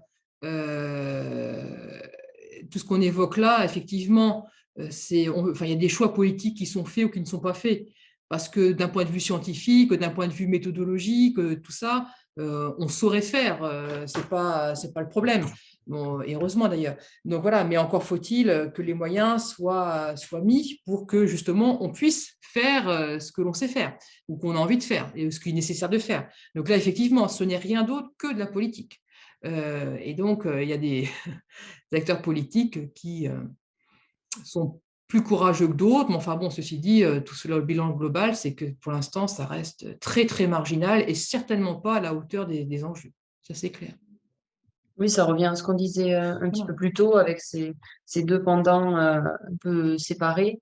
Et donc, une question de moyens mis dans cette prévention et dans cette euh, politique environnementale. Mm, mm. Et on comprend bien qu'un acteur politique, enfin, je veux dire, bon, je ne sais pas, bah, pour réduire, pour répondre à des enjeux de santé, il est évident que, je ne sais pas, construire une maison de santé pluridisciplinaire, hein, c'est moins compliqué que de demander à des industriels de produire autrement. Voilà. Bon, alors que ce serait plutôt demander aux industriels de produire autrement qui serait plus intéressant parce que plutôt que de construire des structures de soins, bah, ce serait peut-être aussi bien d'empêcher les gens de tomber malades. Donc voilà, mais là on voit bien que, bon, d'un point de vue politique, ce n'est pas du tout le même engagement. Non, c'est une porte d'entrée Ouais. différente qui est prise différemment pour traiter la problématique. Mm. Il y a une personne qui revient sur les liens, les facteurs environnementaux, euh, alors, stimuli sensoriels, facteurs favorisant l'expression des gènes, notamment dans l'autisme, qui Mhm. ont été mis en avant. C'est vrai que ça a été cité plusieurs fois. Donc, Mhm. C'est ce que montrent notamment les recherches en épigénétique qui montrent justement que parmi tous les facteurs qui pénalisent et qui contraignent le développement cognitif, notamment des enfants, parmi tous les facteurs qui entrent en ligne de compte, certains sont liés justement à des gènes qui ne s'expriment pas comme ils auraient dû, du fait justement d'exposition environnementale qui modifie l'expression de certains gènes. Donc, effectivement, là, comme c'était indiqué dans le chat, il y a des travaux qui montrent bien. Voilà. C'est pour ça aussi que tout à l'heure, je parlais d'enjeux intergénérationnels, mais ça pose aussi des questions liées à l'égalité des chances. Parce que quand justement votre développement cognitif est compromis parce que voilà, enfin, vos géniteurs ont évolué dans un milieu qui, d'un point de vue environnemental, est dégradé, eh bien, ça veut dire que, voilà, de fait, eh bien, le fait de ne pas avoir un développement cognitif optimal va impacter tout au long de la vie le devenir social de la personne concernée. Donc, voilà, donc là, c'est pour ça qu'on parle d'une égalité des chances qui est même compromise, l'égalité des chances qui est compromise du fait de ces dégradations de l'environnement et de la transmission de ces effets. oui, génération en génération. D'où des programmes sur les perturbateurs endocriniens, sur les îlots de chaleur, sur tout ce qui, puisque la santé mentale, là aussi, peut être un lien. Il y a pas mal d'actions quand même qui traitent et qui commencent à traiter de ce champ-là, de ces champs-là, pour justement essayer d'agir sur ce lien intergénérationnel, en fait, et comment on préserve les générations à venir. Et cette question des 1000 premiers jours, Oui. Voilà. Donc Voilà. ça, c'est intéressant. On voit bien que, bon, voilà, il y a quand même effectivement une prise de conscience. On ne peut pas être complètement pessimiste. Une prise de conscience réelle et qui, bon, après, il faut le temps que ça porte ses fruits, évidemment. C'est ça. Du coup, je me permets de vous rappeler qu'il y a une matinale le 21 octobre qui va traiter du sujet des liens entre santé mentale et santé environnementale. Donc, si jamais. Voilà, comme quoi, si vous assistez à tout le cycle, ça répondra à toutes vos questions, peut-être. Je l'espère. Voilà. Et je vais juste aussi terminer en disant qu'il y a une matinale sur l'alimentation, et il me semble que le sujet de l'alimentation, c'est un des secteurs qui fait le plus le lien entre les enjeux de santé et les enjeux environnementaux. Au niveau des politiques publiques et des politiques territoriales, c'est vraiment un secteur où cette dynamique de rencontre en fait, hein, entre les enjeux climatiques, environnementaux et écologiques et des enjeux de santé prend le plus d'ampleur et s'incarne vraiment au niveau des territoires, dans, par exemple, les politiques autour des cantines, les politiques de production locale, de favoriser les productions locales avec ce que les communes, par exemple, peuvent mettre en place au niveau du foncier, etc. Il y a vraiment beaucoup de choses qui se font dans le secteur de l'alimentation. Et je pense que c'est vraiment un secteur voilà, intéressant à regarder et à suivre, voire à s'impliquer pour ces enjeux-là qui croisent environnement et santé. Et je vais juste reprendre la parole, mais tu vas peut-être conclure, Johanna, mais simplement vous dire qu'il y a un questionnaire de satisfaction pour chaque matinale. Ça nous permet, nous, derrière, de recalibrer un peu notre programmation, de voir ce qui fonctionne, ce qui ne fonctionne pas. Donc, n'hésitez pas à le remplir. J'ai mis le lien dans le chat. Et voilà, ça nous aidera pour la suite. Et je laisse la parole à Johanna pour conclure. Tout à fait. Alors, je pense qu'on a fait le tour un petit peu des questions, en tout cas des thèmes qui ont été abordés un peu dans les questions. Déjà, je voulais vous remercier les trois intervenantes. Merci beaucoup pour votre intervention, votre temps. Merci pour tous vos supports que vous allez nous laisser pour qu'on puisse mettre tout ça à disposition et que chacun puisse reprendre tout ça à distance si jamais. Merci à tous d'avoir participé à cette matinale. Donc voilà, je ne reviens pas sur le questionnaire de satisfaction. Vous avez toutes les informations. Donc vous avez compris que cette thématique de santé-environnement a débuté aujourd'hui, mais va se poursuivre du coup dans 4 autres matinales d'ici la fin du mois d'octobre. Et en plus, donc, fin du mois d'octobre, il y a les semaines d'information en santé mentale qui traitent également de ce lien entre santé mentale et santé-environnement. Donc voilà, dans les 2 mois à venir, vous pourrez avoir plein d'informations dans toutes ces matinales. Vous aurez les supports, donc par exemple, vous avez les liens d'inscription dans le support de présentation que j'ai présenté au départ. Mais n'hésitez pas à aller sur le site du DRAPS. Vous avez donc vous pouvez retourner voir les précédentes matinales et donc vous avez au fur et à mesure que les inscriptions s'ouvrent, vous avez donc la possibilité de vous inscrire aux prochaines matinales. Voilà, je vous remercie à tous et je vous souhaite un très bon lundi et une très bonne semaine. Merci. Merci beaucoup.